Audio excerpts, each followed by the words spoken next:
بسم الله الرحمن الرحیم. یو ځل بیا تاسو ټولو ته خلاص وایم په دې هیله چې روغ او جوړ اوسئ.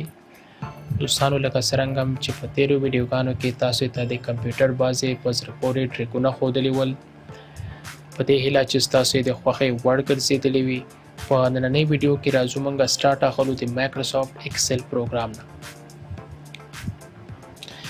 زمونږ د درس موضوع تر دې ځای پورې را رسېدلې وه، تر د مایکروسافټ ایکسل پروګرام پورې، خو د بعضې مشکلاتو د وجې نه زمونږ درسونه بند شوه. نو اوس غواړم چې ایکسل ویډیوګانې تاسې سره شریکې کړم او تاسې وکولی شئ چې په دغه قرنطین کې د دغې ویډیوګانو څخه پوره ګټه واخلئ. دوستانو مخکې د دې نه چې ایم ایس ایکسل پروګرام ته راشو، اول باید موږ مایکروسافټ آفیس وپېژنو چې آیا مایکروسافټ آفیس څه ته ویلی شي. لکه څرنګه چې تاسو ته بهتره معلومه ده چې مایکروسافټ داسې یوه لویه کمپني ده چې د نړۍ په سطحه باندې دا مختلف سافټویر یې جوړوي، که هغه زموږ سره سیسټم سافټویر یا اپلیکیشن سافټویر. د مایکروسافټ آفیس دغه کوم ورژنز چې وګورئ دا زموږ سره ډېر زیات دي.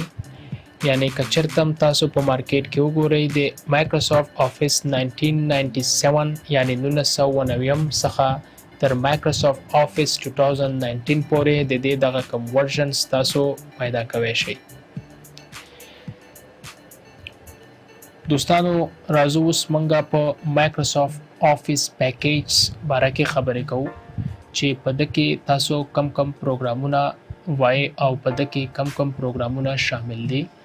په ده کې دوستانو مایکروسافټ ورډ، مایکروسافټ ایکسل، مایکروسافټ پاور پوینټ، مایکروسافټ ایکسس او مایکروسافټ آوټلک دا پروګرامونه په دې مایکروسافټ آفیس کې سدي شامل دي چې هر یو پروګرام منګه په مختلفو ځایونو کې استعمالو او هر یو جلا جلا ګټې لري.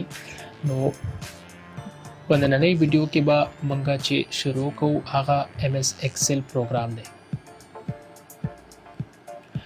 راځو دوستانو د ایم ایس ایکسل پروګرام انټروډکشن یا تعریف ته چې آیا MS Excel program څه ته ویلی شي. is a program of MS Office which is used for calculation and accounting. د Microsoft Office د پروګرامونو د مجموعې څخه یو پروګرام دی چې د اکاونټینګ محاسبوي کارونو سرته رسولو لپاره ورڅخه استفاده کیږي. دوستانو کالکولیشن او اکاونټینګ، کالکولیشن نه مطلب دا دی عام محاسبه کول دي. لکه که تاسو په روزمره ژوند کې وګورئ نو منګه جمع، ضرب، تفریق، تقسیم دغه ټول منګه کولی شو چې په ایم ایس ایکسل کې وکارو. لکه مثال دلته راځم ورته ورکوم مساوي 440 جمع 33 انټر کړئ ده، نو ګورئ د دې انسر ډېر په چټکۍ سره راوباسي. په همدې ترتیب زموږ سره اکاونټینګ دی چې اکاونټینګ یو څو پروسس دي چې د هغې پروسس نه وروسته تاسو کوم ریزلټ یا دغه نتیجه د راوباسئ، نو دا هم په ایم ایس ایکسل پروګرام کې ډېر په چټکۍ سره راایستلی شئ. لکه هغه پروسس کم دي، ژورنل دی، لیجر، ټرایل بیلنس، بیلنس شیټ او داسې نور. کم کسان چې اکاونټینګ وایي یا اکاونټینګ سره بلد دي نو هغه په دې اصطلاحاتو باندې پوهېږي چې ژورنل څه ته وایي، لیجر څه ته وایي، ټرایل بیلنس او بیلنس شیټ. انشاءالله په راتلونکي ویډیوګانو کې به تاسو ته د اکاونټینګ مربوطه یو څه ویډیوګانې شریکې کړم او په هغه کې به تاسو په دغه اکاونټینګ باندې مکمل پوه شئ چې دغه ژورنل، لیجر، ټرایل بیلنس او بیلنس شیټ څنګه جوړیږي.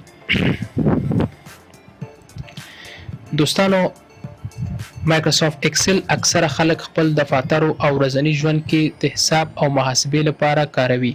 دا په دې معنی چې نوموړی پروګرام د محاسبې او ریاضي اړوند فعالیتونو لپاره جوړ شوی دی چې د بیلګې په توګه دفاترو کې د معاشاتو جدول جوړول، د پروژې محاسبوي راپور جوړول، مالیاتي چارو کې د مالیاتو راغونډولو او په مکاتبو کې د تقسیم اوقاتو برابرول، د شاګردانو د نمرو تنظیمول، د نتایجو جوړول او په ورځني ژوند کې شخصي مصارفو یاداشتولو لپاره ترې یادونه کولی شو.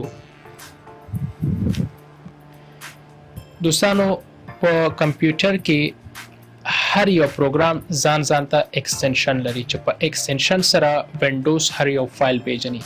د ایم اس ایکسل پروګرام ایکستنشن چې دی هغه ډاټ ایکسل اس دی چې تاسو په سکرین کې کتای شئ.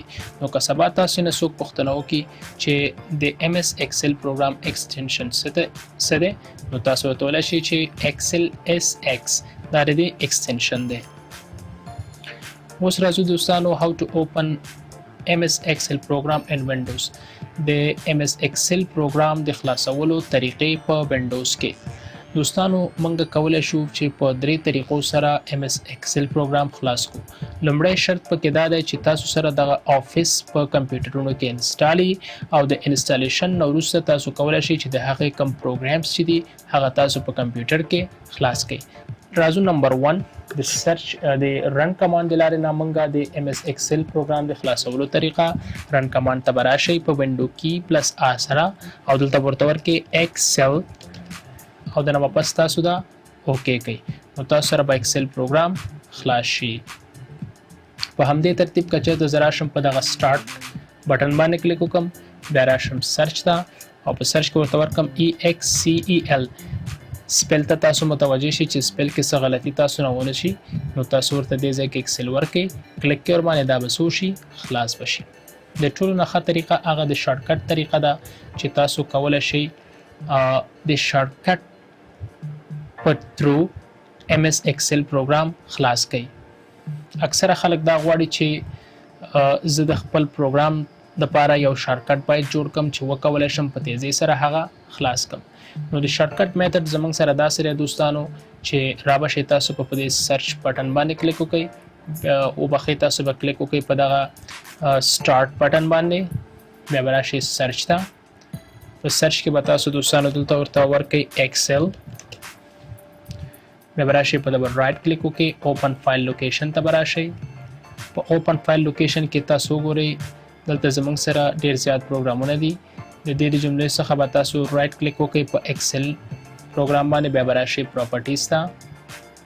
پراپرټیز کې به دوستانو تاسو نه دې ځای کې شارټ کټ کې غواړي کومه کې چې ستاسو خوښوي دې ځای کې به ورکړئ لکه زه ورته ورکوم چې اس. کنټرول آرټ د خلاصولو په وخت کې هم د یاد ونه وځي چې کله هم تاسو شارټ کټ استعمالوئ نو کنټرول آرټ ورسره نیسئ دا پکې شرط دی. نو چې کوم حرف دلته ورکړئ دې ځای کې ورکولی شي خو دې ځای کې موږ کنټرول آرټ نه نیسو د خلاصولو په وخت کې به تاسو نیسئ. زه به راشم دا به اوکې کټ جوړ شو. اوس چې کله هم زه راځم دې ځای نه د شارټ کټ په تھرو باندې د MS Excel پروګرام خلاصول غواړم نو تاسو آلټ کنټرول او اس کیبورډ نه ونیسئ تاسو ګورئ ایکسل پروګرام څه کیږي خلاصیږي. نو دا د شارټ کټ طریقه ده چې تاسو یې استعمالولی شئ. دوستانو راځو د MS Excel پروګرام انوایرمنټ یا محیط تشریح کوو چې مخامخ دغه کم کمانډ ښکاري د دې نمونه باید تاسو زده کړئ او د دې فایدې باید تاسو پوه شئ چې د دې فایدې څه دي. په انوایرمنټ اف MS Excel کې دوستانو نمبر 1 موږ سره ټایټل بار دی چې دغه پورتنۍ ساحه چې د پروګرام لقب پکې لیکل کیږي نوم پکې لیکل کیږي دې ته موږ ټایټل بار وایو. ورپسې کیپشن بټن دی. کیپشن بټن دغه رائټ سایډ ته چې تاسو دا بټن ګورئ هغه موږ سره کلوز دی ریسټور ډاون یا مینیمایز دی ټول بټن ته موږ کیپشن بټن وایو. لیفت سایډ ته دغه کم آیکنز چې تاسو ګورئ دې ایریا ته وایي کویک ایکسس ټول بار نو په دریم نمبر کې کویک ایکسس ټول بار دی. ورپسې دوستانو نمبر 4 موږ سره ریبن دی لکه موږ سره تاسو ګورئ هوم انسرټ پیج لیاوټ د ټول ته موږ ریبن وایو او که تاسو ریبن ورته نه استعمالوئ نو ټیپ ورته هم ویلی شي.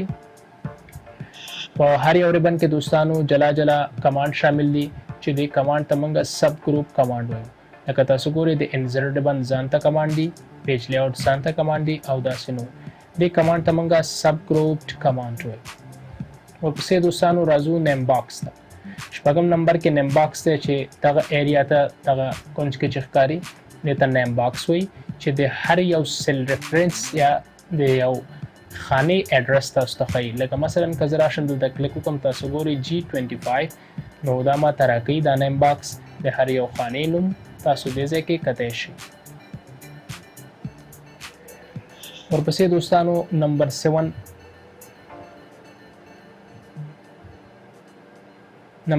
فارمیولا بار. فارمیولا بار دې ساحې ته وایي چې په کوم ځای کې تاسو ته فارموله ښایي چې کومه فارموله تاسو په خپل د شیټ کې استعمال کړئ.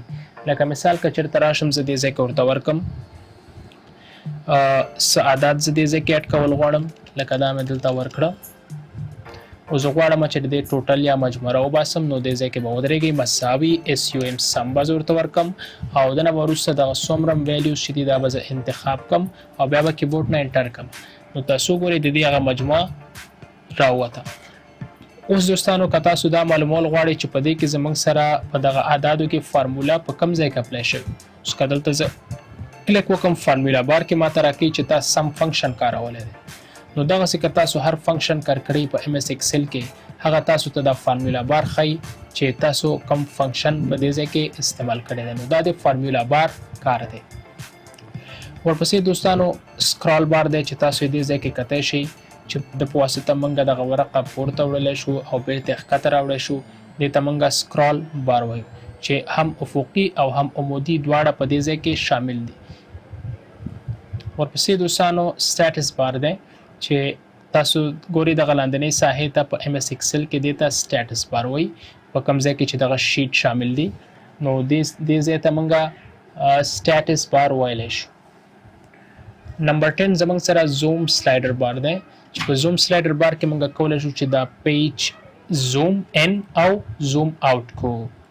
دوستانو دا زموږ سره د MS Excel انوایرمنټ یا محیط و او د MS Excel انټروډکشن موږ وکړه. په راتلونکي کلاس کې به موږ پریکټیکل ویډیوګانې تاسو سره شریکوو. زموږ سره اوسئ تر بیا چې ستاسو درنه چوپړ ته حاضرېږم.